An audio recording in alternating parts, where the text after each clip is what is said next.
بسم الله الرحمن الرحيم. الحمد لله رب العالمين والصلاة والسلام على رسوله الأمين وعلى آله وصحبه أجمعين. أما بعد،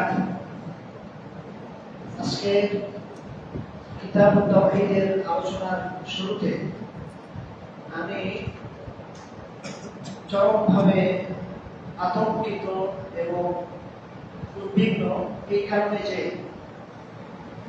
আজকের জুমার খতিব মহোদয় উনি একজন প্রকৃত আলেম যারা আছেন তাদের কাতারের একজন, অর্থাৎ যার এলম আছে এরকম আলেম। আমার যারা মতে বা অনেকের সাক্ষ্য যারা দেওয়ার মতো তাদের সাক্ষ্য যে উনি একজন আসলে আলেমের পর্যায়ে। অনেক সময় আমরা আমাদের দেশে অনেকে মাহফিলে লক্ষ লক্ষ মানুষ নাই, তাকে মনে করি যে সে বিশাল আলেম, অথচ হয়তোবা তার এই শূন্যের কোঠায় কিন্তু তার পাঠবিদ্যা আছে, তারপরে মৌলিক বিষয়গুলো ফুটিয়ে তুলতে পারে। এজন্য লক্ষ লক্ষ মানুষ তার দ্বারা প্রভাবিত হয় এবং তার জন্য পাগল প্রায় অঙ্গমালের মধ্যে ছুটে আসে তার মাহফিলে। এটা খারাপ না, এটা ভালো। তারা হলো মানুষকে দিনের পথে নিয়ে আসার যোগ্যতা, এটা কোনো অংশে খারাপ না। এরা হলেন দায়ী, এরা হলেন দাওয়াত। প্রকৃত আলেম তো তিনি, যিনি এমনি যে কিতাবগুলো আছে সেগুলোর উপরে ভালো দক্ষতা যারা আছে। হতে পারে যে তার কথায় রসকস কম, অথবা ওইভাবে আকর্ষণ তৈরি করতে পারেন না, কিন্তু তার এলম চেনা যায় তার মৌলিক আলোচনার ভিত্তিতে এবং ওলামায়ে কেরামের সাক্ষীর ভিত্তিতে। তো সেই অনুযায়ী আজকের খতিব উনি আলহামদুলিল্লাহ একজন আলেম হিসেবে আমরা জানি এবং তার এমন কিছু আলোচনা উনি করেন যে কথাগুলো আসলে সকলে উদ্ঘাটন করতে পারে না, বাস্তবতা রয়েছে, অথবা সকলে বলার সাহস রাখে না। তো এটা হলো একটা বিষয়। আমি আতঙ্কিত যে কারণে যে এর আগে আমি কিতাব তাওহীদের ক্লাস দিতে গিয়ে আমি বলেছিলাম যে ঈমান দুই প্রকার, একটা হলো তাওহীদি ঈমান আর একটা হলো জাহিরি ঈমান। তাওহীদি ঈমান হলো শিরক মুক্ত ঈমান, রিয়া মুক্ত ঈমান। আর জাহিরি ঈমানকে আমি বলেছিলাম যেমন ইউমিনুনা বিল জিবতি ওয়াত তাগুত, যারা তাগুতের উপর ঈমান রাখে, জিবতের উপরে, সিহর জাদু এগুলোর উপর ঈমান রাখে, কোন খানকার ফকির, তারপরে হাতের রেখা, টিয়া পাখি, তারপরে বিভিন্ন তাবিজ তোমার বিশ্বাস রাখে, মাজার বিশ্বাসী। এদের ঈমানটা হলো জাহিরি ঈমান। জাহিরি যুগের মক্কার মুশরিকরা যে ঈমান পোষণ করত এরা ঠিক সেরকম। আর তাওহীদ ঈমান হলো যারা এগুলো থেকে মুক্ত, সাহাবায়ে কেরাম ফাইন আমানু বিমিসলি মা আমানতু বিহি ফাকাদ ইহতাদাউ। সাহাবায়ে কেরাম যেভাবে ঈমান এনেছে সেইভাবে যারা ঈমান আনে তাদের জন্য তাওহীদ ঈমান। আমি এই দুই ভাগে ভাগ করেছি। তো মজার ব্যাপার হলো যে আজকে খতিব মহোদয় যেটা বললেন যে ইবলিসের ঈমান, ইবলিসি ঈমান, এটা জাহিরি ঈমানের অন্তর্ভুক্ত। অর্থাৎ ইবলিসের ঈমান কিন্তু আমাদের অনেকের চেয়ে বেশি, কারণ হলো সে সরাসরি দেখছে, সে জান্নাতে ঢুকছে আদম আলাইহিস সালামকে ধোঁকা দেওয়ার জন্য। তারপরে সে সৃষ্টি যে আদম আলাইহিস সালামকে যখন বানিয়ে বিশাল বডি ফেলে রাখা হয়েছে, সে তখন এর পাশে এসে ঘুরেছে এবং বলেছে ব্যাপার কি, এত বিশাল বডিটা কারণ কি। তারপরে সে ওনার তখন তো বডি দেওয়া ইয়ে দেওয়া হয় না, শুধু বডিটা ওনার পায়খানা রাস্তা দিয়ে ঢুকে মুখ দিয়ে বের হয়েছে, এইভাবে ইবলিসে যা করে সেটা এইভাবে একবার এই পাশে বেরোচ্ছে, একবার ওই পাশে বেরোচ্ছে এবং বলছে যে যদি তোমার আমি সুযোগ পাই তাহলে সাইজ করবো। ইবলিসের সময় এই টাইপের কথা বলেছে। তারপরে তার ঈমানটা এগুলো দেখে শুনে ইয়াকিন, ইলমুল ইয়াকিনটা। আর আমাদের তো অবস্থা হলো যে আমরা আমাদের ঈমানটা কারোটা শক্তিশালী, কারোটা দুর্বল। আচ্ছা, এরপর হলো ফেরাউনের ঈমান। এখন মুনাফিকদের ইমান, এগুলো সব জাহিলি ইমান। তাওহীদ ইমান হলে ওই যে সাহাবায়ে কেরাম যে ইমান পোষণ করেছেন, যারা জীবনের ঝুঁকি নিয়ে জীবন মৃত্যুকে পরোয়া না করে দিনের জন্য, দিনের প্রচার প্রসারের জন্য, যারা কোন ধরনের রক্ত চক্ষুকে ভয় না করে আল্লাহ শ্রেষ্ঠত্ব ঘোষণা করেছেন। আবু বকর রাদিয়াল্লাহু তাআলা আনহু মক্কায় মানে কঠিন চ্যালেঞ্জ দিয়েছে যে বাইতুল্লাহ সে কোরআন তেলাওয়াত করবে, সেখানে নিষিদ্ধ ছিল। তারপরে তিনি কোরআন তেলাওয়াত করা শুরু করেছেন এবং তিনি ছিলেন নেতৃস্থানীয় ব্যক্তি মক্কা, কিন্তু এই কোরআন তেলাওয়াতের অপরাধে তাকে এখানকার মুশরিক সম্প্রদায় এমন ভাবে আহত করেছে যে মুখমন্ড বিকৃত করে দিয়েছে, তাকে চিনেই যায়। এইভাবে সাহাবায়ে কেরাম ঈমান এনেছেন, তাদের হলো তাওহীদ ঈমান। তো আতঙ্কের বিষয় যেটা, যে আজকে যে তথ্যটা দিলেন যে বাইতুল্লাহ যে একজন খতিব তিনি যে মানে ইয়ে করেছেন জরিপ, তাদেরকে নিয়ে যে যারা সবচেয়ে ভালো মুসলমান হজ করতে যায়, সাধারণত যারা ধার্মিক তারাই তো হজ করতে যায়, আর বাকিরা তো যায় বিভিন্ন ইউরোপ আমেরিকা, তারপরে বিভিন্ন সিঙ্গাপুর, এই সমস্ত জায়গায়। এই মুসলমানদের ভিতরে তিনি জরিপ করে দেখেছেন যে 1000-এ একজন খাঁটি ইমানদার, তাওহীদ ইমানদার পাওয়া যায় না। এটা ভয়ঙ্কর বিষয়। যদি এরকম হয় তাহলে আমাদের যদি সেই হিসাবে থাকে আমাদের দেশে, তাহলে 1000 যদি ধরলাম একজন করে আছে, তাহলে 1 লক্ষ হলো কয়জন? 100 জন। 1 কোটিতে 1 লক্ষ, 1 কোটিতে 1000। তাহলে আমাদের বাংলাদেশের মুসলমান যদি হয় 15 কোটি, তাহলে কত? 15,000। এটা যদি থাকে আর 1 কোটিতে 10,000 যদি থাকে, আর যদি না থাকে তাহলে তো আরো ভয়ঙ্কর বিপদ। এখন বিষয় হলো যে এটা কতটুকু বিশ্বাসযোগ্য, কতটুকু বিশ্বাসযোগ্য। এটা যদি আপনি পরীক্ষা করতে চান তাহলে ফজরের নামাজে রাস্তা যাই থাকে মহল্লা মহল্লা, ফজরের নামাজে কয়জন আসে? সেখানে 1000-এ কয়জন পড়ে? কয়জন আসে? 1000-এর ভিতরে কয়জন আসে? এটা হিসাব করলে দিতে বিষয়টা ছোটখাটো বিষয়। এজন্যই আল্লাহ রাব্বুল আলামিন বলেছেন, ওয়া ইউমিনু আকসারুহুম বিল্লাহি ইল্লা ওয়া হুম মুশরিকুন, যে তাদের অধিকাংশ ঈমান আনবে কিন্তু তারপরে তারা মুশরিক থেকে যাবে। এজন্য আমরা যে গৌরব করি যে বাংলাদেশের 90% মুসলমানের দেশ, এটা হলো ভৌগোলিক আদমশুমারি অনুযায়ী মুসলিমের ছেলে মুসলিম, সেই হিসাবে বংশগত মুসলিম, ভৌগোলিক মুসলিম। এবং এটা দরকার আছে, এটা না হলে তো আমাদের দেশটা হিন্দু করে নিয়ে যাবে। মানে যদি আমরা এগুলো না বলি যে আমাদের দেশের 90% মুসলিম, তাহলে বাংলাদেশ থাকবে না মুসলিম পরিচয়। তখন একটা অবস্থা, এটাও দরকার আছে, এটাকে অস্বীকার করা যাবে না। কিন্তু চিন্তার বিষয় যে আমরা যে সবাই ধারণা করে বসে আছি যে জান্নাতে সবাই যাবোই, কিন্তু বিষয়টা হলো যে জান্নাতে যাব এই আশাটা শুধু আমরা করি নাই, বরং ইহুদিরা বিশ্বাস করত লা ইয়াদখুলুল জান্নাতা ইল্লা মান কানা হুদান আও নাসারা, যে জান্নাতে ইহুদি এবং খ্রিস্টানরা ছাড়া কেউ জান্নাতে প্রবেশ করবে না, তারাই দাবি করত। আল্লাহ সাক্ষী দিয়েছেন। এরপরে তারা এটাও বলতো লান তামাসসানান নারু ইল্লা আইয়ামান মা'দুদা, যে আগুন স্পর্শ করবে না আমাদেরকে জাহান্নাম, অল্প কয়েকদিন, যে কয়েকদিন আমরা গরু পূজা করছি। তার মানে কি, তারা জান্নাতে বিশ্বাসী ছিল এবং জান্নাতে যাওয়ার ব্যাপারে তারা একেবারে নিশ্চিন্ত ছিল। এবং তারা নিশ্চিন্ত হবে না আমরা হবো, আমরা তো কোথাকার সেই মক্কা মদিনা থেকে হাজার হাজার মাইল দূরের এমন একটা জনপদে, আমাদের মানে পূর্বপুরুষের যদি কয়েক পুরুষ যাই তাহলে আমাদের বাপদাদার নামের আগে শ্রী শ্রী পাওয়া যায়। হ্যাঁ, আর যে বনি ইসরাইল মানে হলো নবীর বংশ, আওলাদে রাসূল। এরা বংশ পরস্পরায় ইয়াকুব আলাইহিস সালামের বংশে হাজার হাজার নবী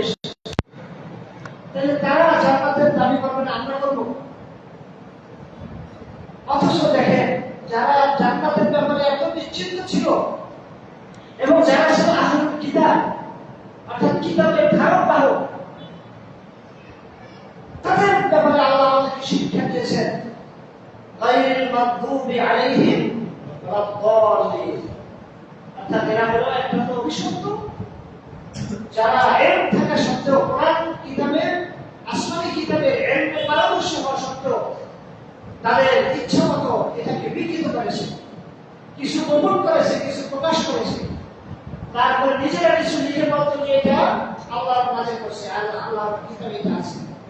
এজন্য তারা হয়েছে মাগদুব আলাইহিম, অভিশপ্ত, ওয়াদ-দাল্লিন, আর পথভ্রষ্ট। তারা বলতো যে কিতাব আমরা বুঝবো না, এগুলো আমাদের বোঝার কাজ না, এগুলো বড় বড় যারা আছে তারা বুঝবে, আমরা ইবাদত করবো, আমরা জিকির করবো, আমরা এই করবো সে করবো। তো তারা জিকির আবিষ্কার করতে করতে বৈরাগ্যবাদ আবিষ্কার করলো। এক পর্যায়ে এত বেশি বৈরাগী হয়ে গেল, তারা স্ত্রী পরিজন, সন্তান সন্ততি, ঘর সংসার সব কিছু ছেড়ে আল্লাহর পথে বেরিয়ে গেছে, গিয়ে বনে জঙ্গলে জিকির আবিষ্কার শুরু করেছে। মা গেলে মাকে পরিচয় দিত না, স্ত্রী পরিজন কাউকে পরিচয় দিত না, যে তোমার আমি চিনি না তোমাদেরকে, আমি আল্লাহর বাবু, আমি আল্লাহর বাবু, জিকির করতো। এবং তারা এটা মনে করতো যে নফসকে যত কষ্ট দেওয়া যায় তত বেশি আল্লাহ সন্তুষ্টি লাভ করা যায়। এই জন্য তারা অনেকে তার চতুর্পার্শ্বে পায়খানা প্রসাদ দিয়ে গ্রাম দিত, দিয়ে তার ভিতরে জিকির আবিষ্কার করত। অর্থাৎ পায়খানা প্রসাদের দুর্গন্ধে সে কষ্ট পাচ্ছে, মনে করেন এটাই তার জন্য ধার্মিকতা বেশি। এরপর অনেকে গাছের সাথে হেলান দিয়ে জিকির করতে করতে করতে করতে অনেক সময় পার হয়, অনেক দিন, মাস, বছর পার হয়। এইভাবে তারা বৈরাগ্যবাদ আবিষ্কার করেছে। অর্থাৎ কোরআন কিতাব অনুযায়ী তারা ধার, তারা নিজেদের মন মতো তারা ইবাদত বন্দী করেছে। যাই হোক, আমি যেটা বলেছিলাম যে সত্যি আমরা যদি আজকে তাকাই যে বাংলাদেশের মুসলিম ভাই বোনেরা, যদি আমি বলি যে ওনারা কেমন, প্রথম উত্তর হলো যে ওনারা অনেক ধার্মিক, ধর্মের জন্য কোনো জায়গায় দিতে রাজি। এরপরে দ্বিতীয় হলো যে ওনারা সবাই জান্নাতে যেতে চায়, এ ব্যাপারে কোনো সন্দেহ নেই। তারপরে ওনারা অনেক কিছু করতে চায়, কিন্তু তারা কোরআন হাদিস শিখতে চায় না, বাচ্চাদেরকে শিখাইতে চায়। কোরআন হাদিস নিজেরাও শিখতে চায় না, বাচ্চাদেরকেও শিখাইতে চায় না। এবং কোরআন হাদিস অনুযায়ী তাদের ঈমান আকীদা গঠন করতে চায় না, তারপরে তাদের আমলগুলোকে পরিশুদ্ধ করতে চায় না। অর্থাৎ তারা এটাকে কষ্ট মনে করে, এগুলো আমাদের কাজ, আমরা এগুলো কি বুঝবো, আমাদের বড় বড় হুজুর আছে, এগুলো হুজুরদের কাজ। এটা হলো সবচেয়ে বড় বিপদ। তো প্রাণপ্রিয় মুসলমান ভাইয়েরা, আমি যেটা বললাম যে এই কথাগুলো মানে যদিও এখন বিশ্বাস হয় না, আমার নিজেদেরও অবিশ্বাস হয় যে কেমন কথা, 1000-এর ভিতরে একজন তাওহীদ ইমানদার পাওয়া যাবে না, কেমন কথা? বাস্তবতা তো তাই। আপনি যদি বলেন যে বাংলাদেশে যে সমাজতন্ত্র যারা স্লোগান দেয়, তারপরে যারা পুঁজিবাদের স্লোগান দেয়, যারা লিবারেলিজমের স্লোগান দেয়, অর্থাৎ ধর্ম এগুলো দরকার নেই, স্বাধীন, আমরা স্বাধীন, ধর্মের শৃঙ্খলে আবদ্ধ হওয়া যাবে না, তো তাদেরকে সমর্থন দেয় কারা? যারা বলে যে আমরা শরিয়া মানি না, শরিয়া এই যুগে অচল, যারা বলে যে কোরআন এটা মানুষের সংবিধান হতে পারে না, এটা একটা মানে অনেক আগে, 1000 বছর আগে দাঁড়িয়ে হয়েছে, তো তাদেরকে সমর্থন যোগায় কারা? কি ভিন্ন দেশের ইহুদি খ্রিস্টানরা এসে, নাকি হিন্দুরা এসে, নাকি মুসলমানরা? মুসলমানরা তাদের সমর্থন যোগাচ্ছে এবং বিপুল ভোটে তাদেরকে বিজয়ী করতেছে, দূরে মারা দিচ্ছে। এই তো 90% মুসলমানের কাজ। তাহলে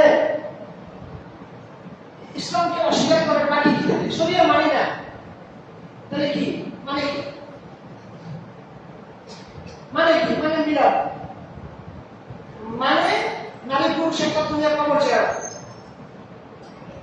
কবরে যায় মোনাজাত, এগুলো মানে শরিয়া মানে না। বিশ্বদেহ নায়ক। আর বাংলাদেশের মুসলমানরা এগুলোকে বিজয়ের মালা করিয়ে পিছিয়ে পিছিয়ে দৌড়ায়। তাহলে এটা কি কেমন কথা? হতে পারে না। মুসলমান যাকে সমর্থন দেবে অবশ্যই সে আগে নিশ্চিত হবে এবং সত্য করবে যে আমি তোমাকে অবশ্যই সমর্থন দেব, কিন্তু তোমাকে কয়েকটা বিষয়ে চূড়ান্ত ভাবে ঘোষণা দিতে হবে যে আমি ইহুদি খ্রিস্টানদের রচিত তথাকথিত তন্ত্র মন্ত্রের সাথে সম্পর্ক ছিন্ন করলাম। যত ধরনের তন্ত্র মন্ত্র আছে, কোন ধরনের ইসলাম বিরোধী তন্ত্র মন্ত্রের সাথে আমরা সম্পর্ক ছিন্ন করলাম, এই ঘোষণা দিতেই হবে, না হলে আমরা তোমাদের সাথে নাই। যেই ঘোষণা দেবে তাকে আমরা সমর্থন করতে পারি, যে হোক। সে যদি মানে কথা সে যদি একজন কৃষক হয়, শ্রমিক হয়, সমস্যা নেই। হুজুর হইতে হবে এমন কোনো কথা নেই, হুজুর হইতে হবে এমন কোনো কথা নাই। সে যদি একজন কৃষক হয়, শ্রমিক হয়, সে যদি ঘোষণা করে ইসলামের সাথে সাংঘর্ষিক কোন ধরনের তন্ত্র মন্ত্রের সাথে আমরা সম্পর্ক ছিন্ন করলাম, তাহলে সে সমর্থন পেতে পারে। আর যতক্ষণ পর্যন্ত সে এগুলোর ধারক বাহক এবং এগুলোর মানে প্রতিষ্ঠাকারী, ততক্ষণ পর্যন্ত কোন ইমানদার সমর্থন দিলে সে মুমিন হিসেবে থাকতে পারে না। কারণ হলো সমাজতন্ত্র যেটা, এটার মূল কথা হলো ধর্ম হলো আফিম, অর্থাৎ ধর্ম আফিম, আফিমের মতো নেশা, অতএব ধর্ম মানা যাবে না। তারপরে ধর্ম নিরপেক্ষতাবাদ, এটার মূল কথা হলো যে কোন ধর্ম রাষ্ট্রে, সমাজে, অর্থনীতিতে, আইন আদালতে চলবে না। এটা তুমি মসজিদে যাও, তোমার অন্তরের সাথে তোমার নাম রবের ব্যাপার, তুমি অন্তর দিয়ে তাকে একটু শ্রদ্ধা করো, না শেষ। মসজিদের বাইরে এগুলো চলবে না, এটা হলো ধর্মের মতো। তারপরে গণতন্ত্র হলো যে অধিকাংশ মানুষ যেটাকে বলবে এটা হালাল, এটা বৈধ, সেটাই হালাল, সেটাই বৈধ, যদিও সেটা কোরআন হাদিসে খারাপ হয়। তাইলে অধিকাংশ মানুষ যেটাকে বলবে বৈধ, ওইটাই হলো সঠিক, এটাই আইন, ওই অনুযায়ী চলতে হবে সমাজকে, রাষ্ট্রকে, মানুষকে। এবং এর মোকাবেলায় কোরআন হাদিস এটা পরিত্যাজ্য, এটাই হলো গণতন্ত্র। এই অবস্থায় মুসলমানরা যদি দাবি না করে যে আমরা মুসলিম হিসেবে বাঁচতে চাই, আমরা জান্নাতে যেতে চাই, আমরা আল্লাহর কাছে অপরাধী হিসেবে যেতে চাই না, এতটুকু দাবি তোলার মতো মুসলমানরা সচেতন না, তাহলে তারা কিভাবে মানে জান্নাতে যাওয়ার একেবারে আশা করতেছে এবং নিজেদেরকে নিশ্চিত ভাবতেছে? এজন্য আমি আসলে যেটা বলতে চাচ্ছি, যে কিতাবুত তাওহীদ এখানে এত প্রয়োজন, কিতাবুত তাওহীদ এটা শিক্ষা করা এত প্রয়োজন, যেমনি ভাবে জীবনে বেঁচে থাকার জন্য অক্সিজেন প্রয়োজন। জান্নাতে যাওয়ার জন্য কিতাবুত তাওহীদ এর জ্ঞান অর্জন করা এত প্রয়োজন, যেমনি ভাবে বেঁচে থাকার জন্য অক্সিজেন প্রয়োজন। যদি কেউ জান্নাতে যেতে চায়, তাকে কিতাবুত তাওহীদ শিখতেই হবে, এর মূল থিমটা তাকে অর্জন করতেই হবে, এবং পুঙ্খানুপুঙ্খভাবে। খালি একটা ধারণা, হ্যাঁ, মানে অনেকে আগেই সব জেনে ফেলে। যেমন মনে করেন যদি আপনি গ্রামে আলোচনা করেন তাওহীদ কি, তাওহীদ কেউ বলবে যে মূর্তি পূজা না করা শেষ করে। আবার কেউ বলবে যে মানে শিরক কি, শিরক মানে হলো তুমি আন্দাজে কথা বলতে বলা, এরকম আমি উত্তর দিয়ে দেবো। শিরক মানে আন্দাজে কথা বলা, এটা শুধু সাধারণ কথা না, আমি মাদ্রাসায় সুপার সহজ ওনাদের কথা বলছি।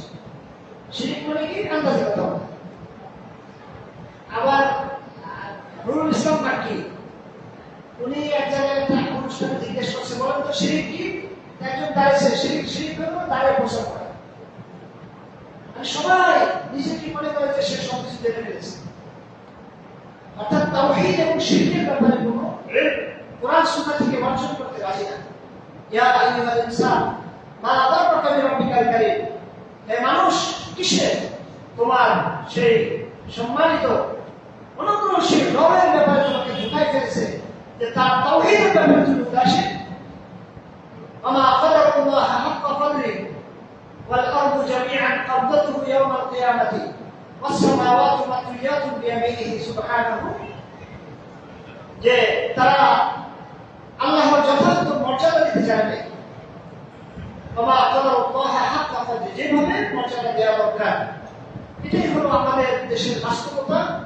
কিন্তু সমস্যা হলো যে এখানে মানে কথাগুলোকে গ্রহণ করার মতো মানসিকতা আমাদের খুব কম মানুষের আছে।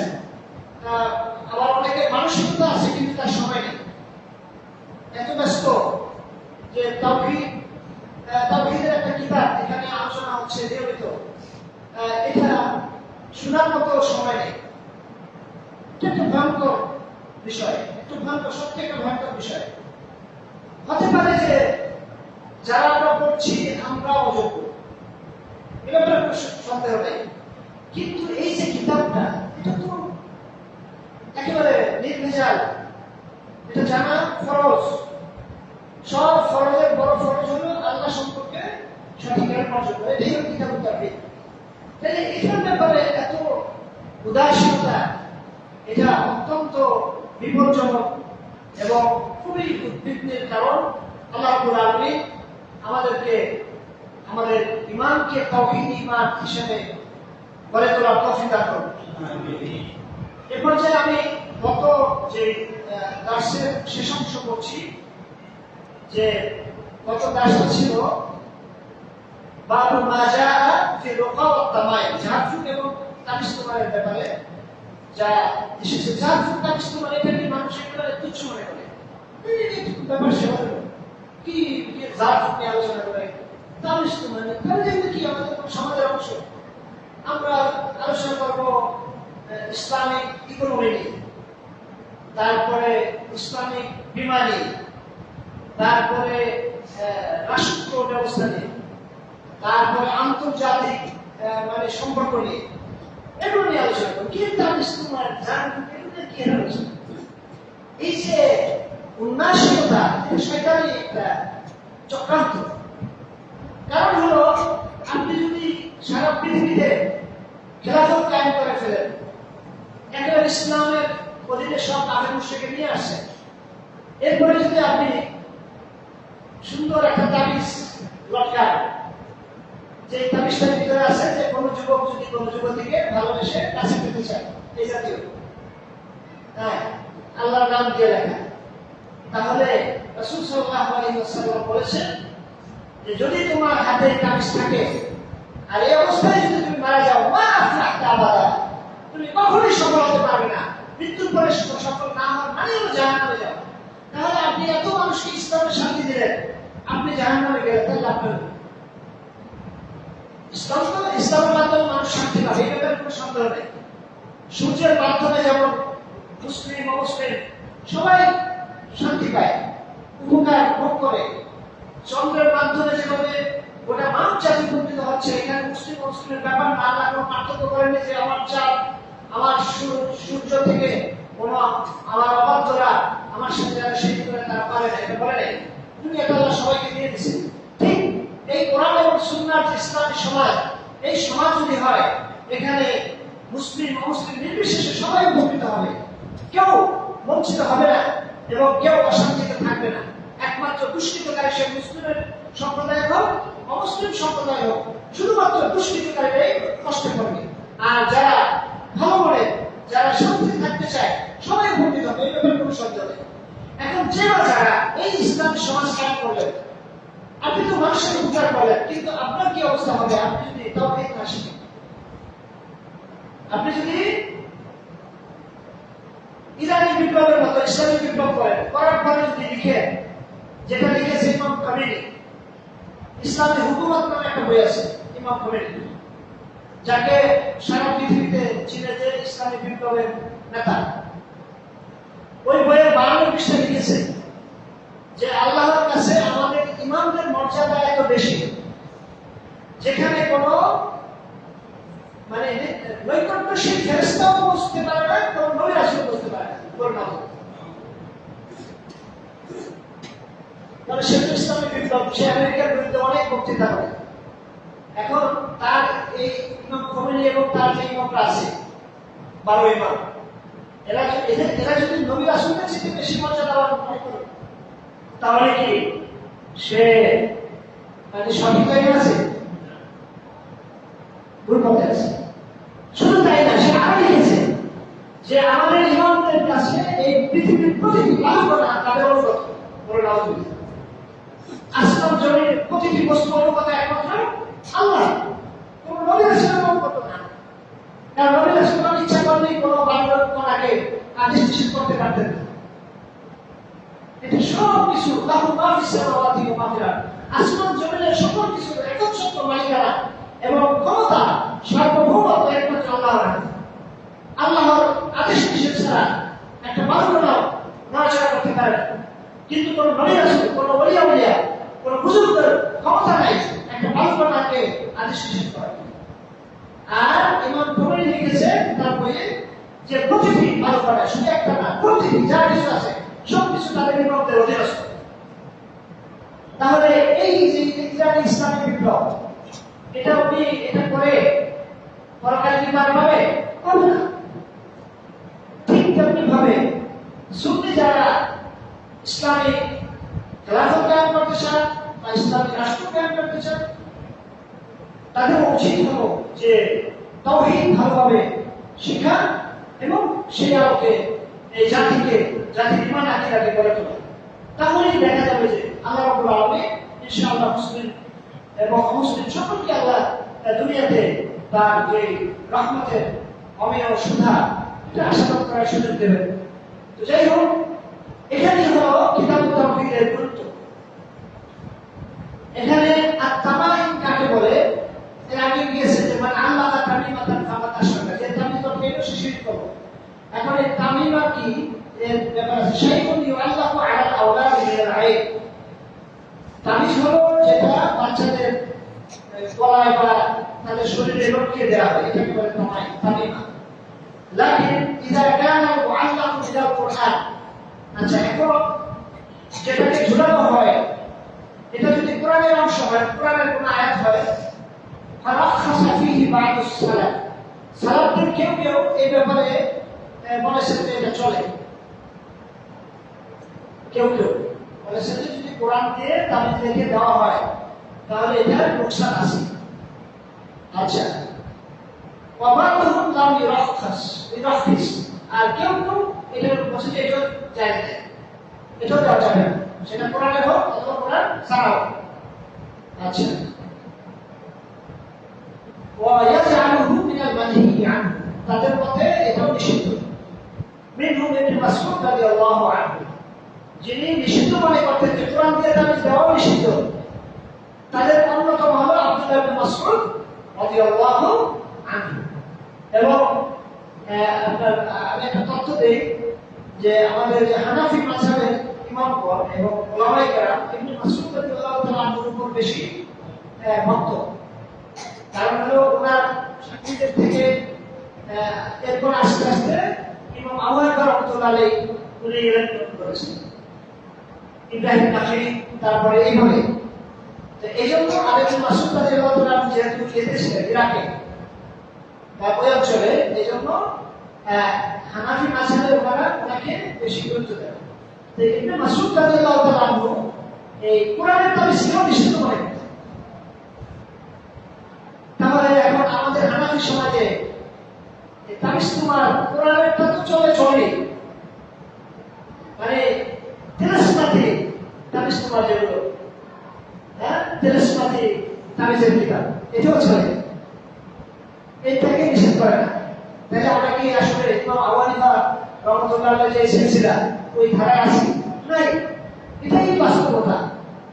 যদি মানে আমাদের দেশের নেতাদের যারা অনুসারী তারাই তো তাদের নেতার ইয়েতে নেই। যেমন এখন একটা কথা বাংলাদেশ চলতেছে যে বঙ্গবন্ধু ওনার যারা অনুসারী দাবি করে ওনারা আসলে ওনার ইয়েতে ছিল না, উনি মোটামুটি ইয়ে ছিল কিন্তু তার অনুসারী ছিল চারটা। এরকম কথা বাজারে আছে, সত্যতা এটা বলবে যাবে, আমরা তো খোঁজ করতে চাই না। একইভাবে পরবর্তীতে যে একজন জনপ্রিয় দেশপ্রেমিক, সত্যি দেশপ্রেমিক ছিলেন জিয়াউর রহমান, এখন কথা চালু হয়েছে তো আসলে ওনার অনুসারীরা ওনার মতো না, এরা সব অন্য। তাহলে এই যে কথা কথাগুলো যদি ওনাদের মাত্র কয়েক বছরে চেঞ্জ হতে পারে, তাহলে ইবনে মাসউদ রাদিয়াল্লাহু তাআলা আনহু সেই আপনার প্রায় 1000 বছরের আগে, তাহলে 1000 বছর পরে চেঞ্জ হতে পারে না? সেটাই আমরা দেখতেছি বাংলাদেশে। ওনারা দাবি করে যে আমরা ইবনে মাসউদ রাদিয়াল্লাহু তাআলা আনহুকে বেশি প্রাধান্য দেই, কিন্তু উনি কোরআনের তাফসীর পর্যন্ত নিষিদ্ধ মনে করতেন। অথচ আমাদের দেশে কোরআনের নামে বিভিন্ন সং আছে, কোরআনের আয়াত না, বিভিন্ন সংখ্যা বসায় বলে যে এটা কোরআনের তাফসীর। এটা একটা মানে বলা যায় সীমা লঙ্ঘন। এরপরে অন্যান্য তাফসীর রয়েছে যেগুলোর ভিতরে কুফরি কালাম থাকে, অথচ এগুলোকে নিষেধ করার মতো হানাফি মাযহাবের উলামায়ে কেরামকে আমরা পাই না। আমরা যদি পাইতাম যে একদল হানাফি মাযহাবের নির্ভরযোগ্য উলামায়ে কেরাম দাঁড়িয়ে গেছেন যে বাংলাদেশে তিরাশি তাবিস্তুমার, লাযযাতুন নিসা, তারপরে এই জাতীয় যত কুফরি তাবিস্তুমার আছে, সুলাইমানি তাবিস্তুমার, এই সমস্ত কিতাবকে নিষিদ্ধ করা হোক। আমরা সবাই পরনে দাঁড়িয়ে ঘোষণা করছি এগুলো কুফরি, তাহলে মনটা শান্তি পাবে। কিন্তু ওনারা এইসব ব্যাপারে কোনো ব্যাপারই নয়। ওনারা খারাপ আমি সেটা বলছি না, ওনাদের অনেক অবদান আছে। বাংলাদেশের পশ্চিম মাদ্রাসাগুলো তারাই চালায়, হাদিসের কিতাবগুলো তারাই পড়ে। কিন্তু এই যে মানুষগুলো যে কুফরিতে লিপ্ত হয়ে জাহান্নামে হয়, তাবিজ তোমার গলায় দিয়ে মারা যাচ্ছে, এদের দায়িত্ব কে নেবে? এই ব্যাপারে কি ওনাদের কোনো দায়িত্ব নাই? ওনারা আসলে স্পষ্টভাবে ঘোষণা দিতেন যে এগুলো অবিলম্বে এগুলো বন্ধ করতে হবে, তাহলে হয়তো তারা মুক্তিত আবু হানিফা রাহমাতুল্লাহ আলাইহি বলছেন। ইবনে মাসউদ রাদিয়াল্লাহু তাআলা আনহুর ভক্ত, কিন্তু আমরা লক্ষ্য করছি যে এখানে তাদের মারাত্মক বিচ্যুতি হয়েছে। আচ্ছা, তারপরে অরোহা আরো ঝাড়ফু হিয়াল্লাতি তুসাম্মা আল-আসাইব ওয়াখাসসা মিনহু দালিল মা খালা মিনাশ শিরক। আপনার ঝাড়ফু এটার ব্যাপারে খাস দলিল আছে, যেগুলো শিরক মুক্ত ঝাড়ফু, সেগুলো জায়েজ। অর্থাৎ কোরআনের আয়াতকে ঝাড়া যায়, কুল হুয়াল্লাহু ফালাক নাস দিয়ে তো সব রাসূল নিজেকে ঝেড়েছেন। তারপরে জিবরিল আলাইহিস সালাম এসে রাসূলকে ঝাড়ফুঁক করেছেন এবং দোয়াটা পড়ছেন এইভাবে যে বিসমিল্লাহি আরকাইকা মিন কুল্লি শাইইন ইউযিকা আল্লাহু ইয়াশফিকা বিসমিল্লাহি আরকাইকা। সবচেয়ে শ্রেষ্ঠ ফেরেশতা ওনার মুখে ঝাড়ফুঁক, সবচেয়ে শ্রেষ্ঠ রাসূল আল্লাহর প্রিয় বান্দা তাকে ঝাড়ছেন, তাই এই ঝাড়ফুঁক জায়েজ। কিন্তু এই জায়েজ রাস্তাকে বিকৃত করা শয়তান, তাই ইবলিসি ঝাড়ফুঁক ছড়িয়ে দিয়েছে সমাজে, যেগুলো হলো বিভিন্ন খান সুলাইমান পয়গম্বরের মাথাটা, তারপরে বিসমিল্লাহ কালী, এই জাতীয় বিভিন্ন ধরনের কথা বলে মানে ঝাড়ফুঁক করে, এগুলো কুফরি এবং শিরক। আচ্ছা, আমার রক্ষা ফি রাসূলুল্লাহ সাল্লাল্লাহু আলাইহি ওয়াসাল্লামের আইতি ওয়াল হুরমাতি, রাসূলুল্লাহ সাল্লাল্লাহু আলাইহি ওয়াসাল্লাম এই ব্যাপারে সাথ দিয়েছেন, চোখ লাগা এবং আপনার আরো বিষাক্ত বা জ্বর জাতীয় যেগুলো আছে এগুলোর ক্ষেত্রে আপনার অনেকে বলে যে আমি চোখ লাগা বিশ্বাস করি না, ঝাড়ফুঁকে বিশ্বাস করি না, বা এই যে তাবিজ তোমার এগুলোতে বিশ্বাস করি না। এই বিশ্বাস না করাটাও ইমান নষ্ট, অর্থাৎ সেই ইমানটা শিখে নেয়। জিনে বিশ্বাস না করা এটা ইমান নষ্ট, সেই ইমানটা শিখে নেয়। কারণ জিন আল্লাহ সূরা নাযিল করেছে, মানে সূরাতুল জিন, তাদের ঘটনা বর্ণনা করেছে। এখন অনেকে মানে নিজেকে অনেক ধার্মিক এবং আধুনিক দেখাতে গিয়ে বলে জিন থেকে আমি বিশ্বাস করি, তার মানে সেই ইমানটা ভালোভাবে শিখে নেয়। তারপরে জাদুতে বিশ্বাস করে না, এটা দিয়ে যদি বোঝা যায় এগুলো নাই, এটা অস্তিত্ব নাই, তাহলে সেই ইমান শিখে নেয়। এগুলোর অস্তিত্ব আছে, এগুলো কুফরি নিয়ে বিশ্বাস তাকে করতে হবে, জাদুতে কুফরি নিয়ে বিশ্বাস তাকে করতে হবে, এটাই তো ইমান। এরপরে চোখ লাগা, এটা ভয়ঙ্কর। এই চোখের যে আঘাত, এটা তীরের চেয়ে ভয়ঙ্কর।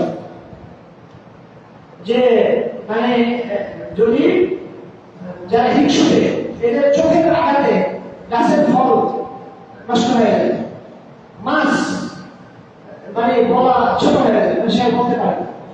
এটা আল্লাহ রাব্বুল আলামিন দুনিয়াতে এরকম মানে তার হিকমা এগুলো লিখেছেন। এগুলো থেকে বাঁচার জন্য আবার আল্লাহ রাব্বুল আলামিন বিভিন্ন পদ্ধতি শিক্ষা দিয়েছেন রাসূলের মাধ্যমে, সেগুলো শিখতে হবে ইমানদার থেকে। এই কথা বলা ঠিক হবে না, এই চোখ লাগাটাকে এটা বিশ্বাস করে এটা কোনো আধুনিকতা নয়, এটা কোনো ধার্মিকতাও নয়।